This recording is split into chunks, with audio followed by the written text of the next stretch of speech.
আমার ছোট্ট ছোট্ট ছাত্রছাত্রীরা, আশা করি তোমরা সবাই ভালো আছো। আজ তোমাদের শেখার সেতু নিয়ে আবার হাজির হয়েছি। আজকে তৃতীয় শ্রেণীর বাংলা পড়াবো। দেখো, প্রত্যেকটি ক্লাসের প্রত্যেকটি বিষয়ে শেখার সেতু নিয়ে আলোচনা হচ্ছে। যা যা দেখোনি প্লেলিস্টে গিয়ে অবশ্যই দেখে নেবে। আস্তে আস্তে সব বইগুলো আমরা শেষ করব। আর আজকে ভিডিওটা ভালো লাগলে লাইক কমেন্ট শেয়ার করবে। চ্যানেল যদি নতুন এসে দেখো, চ্যানেলটা অবশ্যই সাবস্ক্রাইব করে পাশে থাকা বেল আইকনটা বাজিয়ে দেবে, যাতে আমার তৈরি পরবর্তী ভিডিওগুলো সবার আগে তোমার কাছে পৌঁছায়। চলো দেখি আজকে কি পড়া আছে। আজকে আমরা পড়ব পাঠ কৌশল 4। দেখো, এসেছে শরৎ, রবীন্দ্রনাথ ঠাকুরের ছুটির মজা। এটা হচ্ছে প্রথম শ্রেণীতে তোমরা সহজ পাঠে পড়েছো। আর আগমনী প্রেমেন্দ্র মিত্রর এটা তৃতীয় শ্রেণীর পড়া। এই দুটো পড়া আগে পড়ে নিই, তারপর আমরা প্রশ্নোত্তর দিকে যাব। এসেছে শরৎ, হিমের পরশ লেগেছে হাওয়ার পরে, সকাল বেলায় ঘাসের আগায় শিশিরের রেখা ধরে, আমলকি বন কাঁপে যেন তার, বুক করে দুরু দুরু, পেয়েছে খবর পাতা খসানোর সময় হয়েছে শুরু। শিউলির ডালে কুড়ি ভরে এলো, টগর ফুটিল মেলা, মালতী লতায় খোঁজ নিয়ে যায় মৌমাছি দুই বেলা। গগনে গগনে বরষণ শেষে মেঘেরা পেয়েছে ছাড়া, বাতাসে বাতাসে ফেরে ভেসে ভেসে নাই কোনো কাজে তারা। দিঘি ভরা জল করে ঢল ঢল, নানা ফুল ধারে ধারে, কচি ধান গাছে ক্ষেত ভরে আছে, হাওয়া দোলা দেয় তারে। যেদিকে তাকায় সোনার আলোয় দেখি যে ছুটির ছবি, পুজোর ফুলের বনে ওঠে ওই পূজার দিনের রবি। দেখো, এরপরে প্রেমেন্দ্র মিত্রর আগমনী। বর্ষা করে যাব যাব, শীত এখনো দূর, এরই মধ্যে মিঠে কিন্তু হয়েছে রোদ্দুর। মেঘগুলো সব দূর আকাশে, পারছে না ঠিক বুঝতে, ঝরবে নাকি উড়ে যাবে অন্য কোথাও খুঁজতে। থেকে থেকে তাই কি শুনি বুক কাঁপানো ডাক, হাঁকটা যতই হোক না জবর মধ্যে ফাঁকির ফাঁক। আকাশ বাতাস আনমো না আজ, শুনি একন ধ্বনি, চির নতুন হয়েও অচিন একার আগমনী। দেখো, এরপর আমরা প্রশ্নোত্তর যাব। এখানে কি বলতে চেয়েছে, নিচের প্রশ্নগুলির উত্তর দাও, মুখে মুখে বলি আর লিখি। কবিতায় কোন ঋতুর কথা বলা হয়েছে? কবিতায় শরৎ ঋতুর কথা বলা হয়েছে। বর্ষার সঙ্গে শরতের কী কী পার্থক্য আছে? বর্ষার মেঘে বৃষ্টি থাকে, শরতের মেঘে বৃষ্টি থাকে না। ঠিক আছে? আরও অনেক কিছু হতে পারে, তোমরা নিজের মতো করে লিখবে। বর্ষায় কোন কোন, এই কবিতাতে কোন কোন ফুলের কথা বলা আছে? দেখো, এইমাত্র পড়লাম, কবিতার মধ্যে আমরা শিউলি ফুল দেখতে পাই, ঠিক আছে, টগর ফুল দেখতে পাই, এসব কথা বলা রয়েছে। সন্ধ্যাবেলায় ঘাসের আগায় কী দেখা যায়? সন্ধ্যাবেলায় ঘাসের আগায় শিশির দেখা যায়। দেখো, প্রতিটি প্রশ্নের উত্তর পাশাপাশি লিখে দেওয়া হচ্ছে, তোমরা ভালো করে খাতায় লিখে রাখবে, তাহলে তোমাদের বুঝতে কোনো সমস্যা হবে না। আস্তে আস্তে আমরা পরের পর দিয়ে এগিয়ে যাবো, দেখবো সেখানে কী পড়া রয়েছে। 14 পাতায় রয়েছে শরতের বৈশিষ্ট্যের সঙ্গে মানানসই কয়েকটা শব্দ খুঁজে বার করি। ভালো করে লক্ষ্য করে দেখো, কাশফুল শরৎকালের সঙ্গে যুক্ত, লেপ কিন্তু শীতকাল হবে না, এটা শিশির শরৎকাল, এটা হবে। বড়দিন কিন্তু শীতকাল, এটা হবে না। দুর্গাপুজো আন্ডারলাইন করবো, এটা শরৎকালেই হয়। কালবৈশাখী তো গ্রীষ্মকালে হয়। সাদা পেঁয়াজ তুলার মতো মেঘ, এটা কিন্তু শরৎকালে দেখা যায়। বন্যা বর্ষাকালে হয়। তাহলে যেটা যেটা শরৎকালের সঙ্গে যুক্ত তার তো আন্ডারলাইন করে দিলাম। এরপরে তাও কী রয়েছে? এরপরে রয়েছে শরৎকালের সঙ্গে মিল পাওয়া যায় এমন কয়েকটা শব্দ তোমাকে খুঁজে বার করতে বলেছে। দেখো, এটা নিয়ে একটু আলোচনা করে দিচ্ছি। প্রথমে দেখবে, শরৎকাল মানে বর্ষার শেষ। এখানে আমি বুঝতে পারি কাশফুল, শিউলি আর পেঁচা তুলোর মতো মেঘ। আর কি থাকতে পারে? আর হচ্ছে দুর্গাপুজো, ঢাকের শব্দ, আর কচি ধান গাছ, শিশির। এইসব মিলিয়েই শরৎকালকে আমরা পরিচয় দিতে পারি। তারপরে দেখো, এটা নিয়ে বাক্য রচনা করতে বলেছে। এসো আমরা বাক্য রচনাগুলো পরপর পরপর একটুখানি দেখে নিই।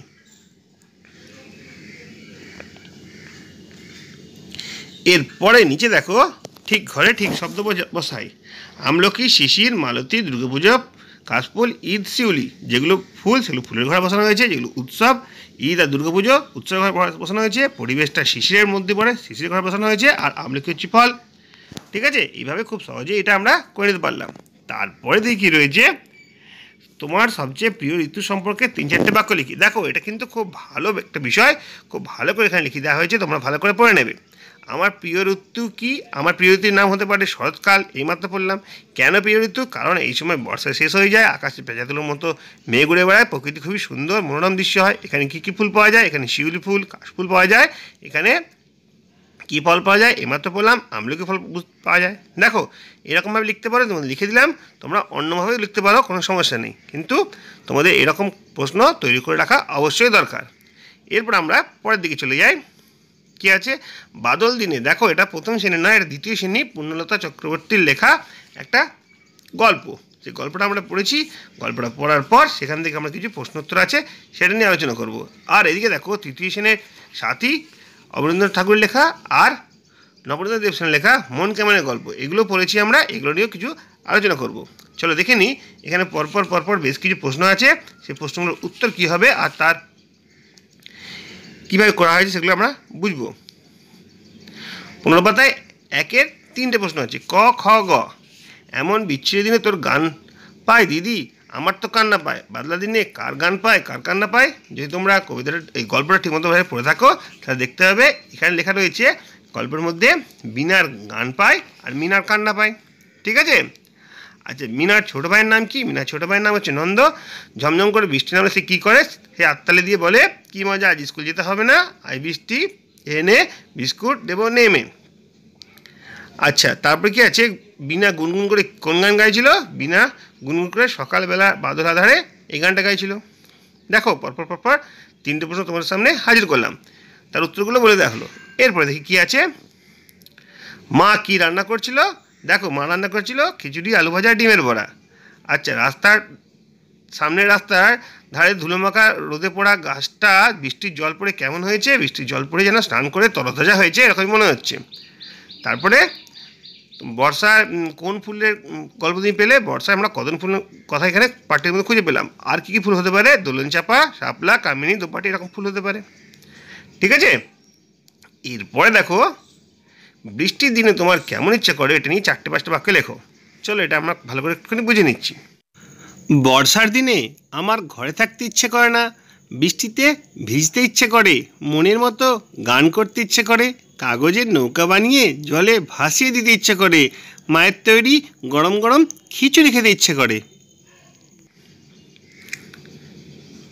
এরপরে দেখো যুক্ত ব্যঞ্জনবর্ণ আছে এমন কয়েকটা শব্দ পাঠ থেকে খুঁজে লিখি। এরকম দেখো ওটা বলে দিয়েছে, ছয় ছয় নিয়ে কচ্ছপ আর মচ্ছপ এরকম হতে পারে। দেখো দন্ত ছয়ের সঙ্গে ক, স্কুল বিস্কুট। দন্ত নয়ের সঙ্গে দন্ত ন, কান্না রান্না। মূর্ধন্য ছয়ের সঙ্গে ট, বৃষ্টি মিষ্টি। আবার দেখো চয়ের সঙ্গে ছ, বিচ্ছিরি ভাসাচ্ছে। তারপরে দেখো বর্ণ বিশ্লেষণ বলেছে। বর্ণ বিশ্লেষণ কেমন হবে? চমৎকার, চ হসন্ত অ, ম হসন্ত অ, খণ্ডত্ব হসন্ত অ, ক হসন্ত আ, র হসন্ত অ। খিচুড়ি, খ হসন্ত হস্যই, চ হসন্ত হস্যৌ আর ড হসন্ত হস্যই। তারপরে ফুরফুরে, ফ হসন্ত হস্যৌ, র হসন্ত অ, ফুর হয়ে গেল, আর ফুরিটা হবে ফ হসন্ত হস্যৌ, র হসন্ত এ, ফুরফুরে।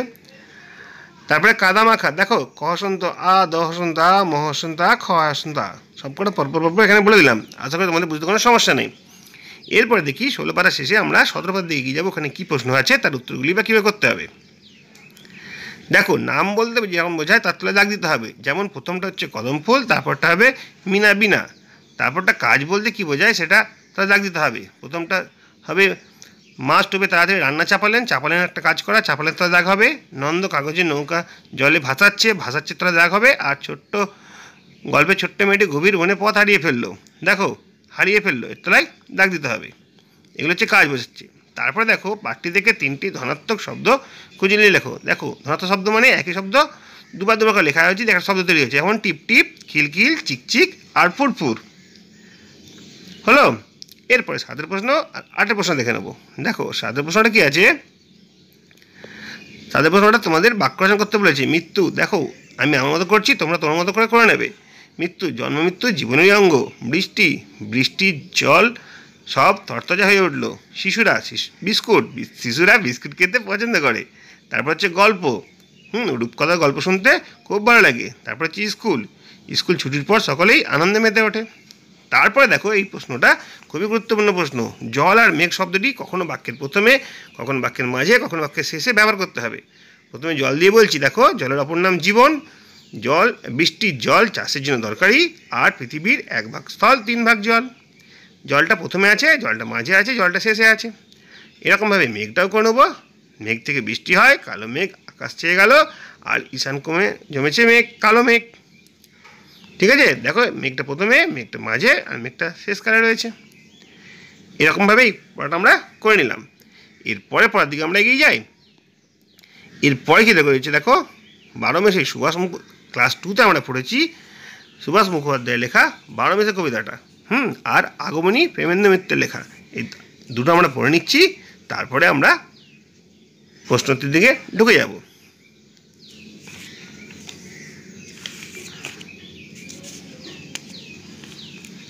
দেখো, এটা পড়ার পর যে প্রশ্নোত্তরগুলো রয়েছে সেগুলো একটুখানি বুঝে নিই। 12 মাসের কবিতাটি কার লেখা? সুভাষ মুখোপাধ্যায়ের লেখা। কোন মাসে ঝড় ওঠে বলে কবি বলেছেন? বৈশাখ মাসে ঝড় ওঠে। আচ্ছা, পরবের মাস কোনটি? দেখো, এটা দুটো কথা লেখা রয়েছে, আশ্বিনের পার্বণ আর চৈত্রের পরব। তাহলে আশ্বিন আর চৈত্র দুটোই লেখা যেতে পারে, কিন্তু পরব বলেছে তাই চৈত্র লিখলে ভালো হয়। গোবিন্দের গাল ফুলে গেছে কেন? দেখো, কবিতার মধ্যে এইমাত্র পড়লাম, হেমন্তের হিম লেগে গোবিন্দের গাল ফুলে গেছে। আচ্ছা, তারপরে কি আছে? বসন্তের বর্ণনা কবিতা কীভাবে দিয়েছে নিজের ভাষা লেখো। দেখো, বসন্তের বর্ণনা দিয়েছে, বসন্ত হচ্ছে ফাল্গুন চৈত্র মাস নিয়ে বসন্তকাল হয়। সেই ফাল্গুন মাসে রং ফাগের কথা বলা হয়েছে, চৈত্র মাসে পরবের কথা বলা হয়েছে, আর বসন্তের ফুল নিয়ে মধুমাস সারা রাত জেগে থাকে এই কথাই বলা হয়েছে। এরপরে আমরা পরের দিকে এগিয়ে যাব। দেখব পাশের ক্ষোভ থেকে অর্থ খুঁজে এখানে লিখতে বলা হয়েছে। যেমন দেখো, দারুণ, দারুণ মানে হচ্ছে ভীষণ। গোলা, গোলা মানে হচ্ছে যেখানে ধান জমা করা হয়। আচ্ছা, 12 মাসে মানে 12 মাসের। পার্বণ মানে হচ্ছে উৎসব। পালা মানে পর্যায়। ফাগ মানে হচ্ছে রং। তারপরে দেখো, স্বরচিহ্ন যোগ করে এখানে বাক্যটা শব্দটা তৈরি করতে বলেছি। প্রথমটা বৈশাখ, তারপরে দারুণ, তারপরে মেঘ, কার্তিক, তারপরে হচ্ছে খিল। ঠিক আছে, দেখো দারুণে আকার আর উকার রয়েছে, মেঘে শুধুমাত্র একার রয়েছে, কার্তিকে দেখো কী রয়েছে, আকার আর হসিকার রয়েছে, আর খিলে শুধুমাত্র হসিকার রয়েছে। দেখে নাও তোমরা কীভাবে প্রশ্নের উত্তরটা তৈরি করছি। এরপরে দেখো, ছন্দ মেলে এমন কবিতাটাকে নিয়ে লিখি। দেখো, যেমন হচ্ছে পাকে, থাকে, খেলা, পালা, গোলা, ফোলা, লাগে, জাগে, পার্বণ, কাশবন। কবিতাটাকে এটা সংগ্রহ করে লেখা হলো। ঠিক আছে, তারপরে দেখো, যুক্তব্যঞ্জনমূলকগুলো ভেঙে নতুন শব্দ তৈরি করি। এরকম শ্রবণ, তালিবের শয় রফলা রয়েছে, তালিবের শয়ের সঙ্গে র যোগ হয়ে শ্রবণ হয়েছে। তারপরে মূর্ধন্য শয়টাই রয়েছে, মূর্ধন্য শয়টা হচ্ছে বৃষ্টি হবে। তারপরে দন্ত নয়ের সঙ্গে ধ রয়েছে, গন্ধ হবে। তারপরে তয় রফলা হয়েছে, পত্র হবে। তারপরে তালিবের শয়ের সঙ্গে ব রয়েছে, অসত্য হবে। এভাবেই আমরা প্রশ্ন উত্তরগুলো সাজিয়ে নিলাম। আমরা পড়াটাকে এগিয়ে নিয়ে যাই। দেখব এখানে কী রয়েছে, বাক্য রচনা করি। দেখো, গরম, আজ খুব গরম পড়েছে। কাশবন, কাশবন দেখতে সাদা রঙের হয়। গোলা, গ্রামের প্রায় ঘরেই গোলা দেখতে পাওয়া যায়। কম, এবার কম বৃষ্টিপাত হয়েছে। মেঘ, কালো মেঘে বৃষ্টি হওয়ার সম্ভাবনা থাকে। আচ্ছা, পার্বণ, বাঙালির 12 মাসে 13 পার্বণ। এভাবে আমরা বাক্য রচনাগুলো দেখে নিলাম। এরপরে আমরা বিপরীত শব্দে চলে যাব। দেখো, বিপরীত শব্দ কী আছে? পাকা হবে কাঁচা, গরম হবে ঠান্ডা, কম বেশি, রাত দিন, আর বন্ধ খোলা। তারপরে দেখো, তোমার পছন্দের ঋতু সম্পর্কে 5-6টা বাক্য লিখি। এইমাত্র করে দিলাম, তাই জন্য এটা আর বলছি না। ঠিক আছে, তোমরা নিজেরাই করতে পারবে। দেখো, আজকে ভিডিওটা এখানে শেষ করছি। আশা করি তোমাদের খুব কাজে লাগবে। যদি ভালো লাগে লাইক, কমেন্ট, শেয়ার করবে। চ্যানেলে যদি নতুন দেখো, চ্যানেলটা অবশ্যই সাবস্ক্রাইব করে পাশে থাকা বেল আইকনটা বাজিয়ে দেবে, যাতে আমার তৈরি পরবর্তী ভিডিওগুলো সবার আগে তোমার কাছে পৌঁছায়। তোমরা প্রত্যেকে ভালো থাকবে।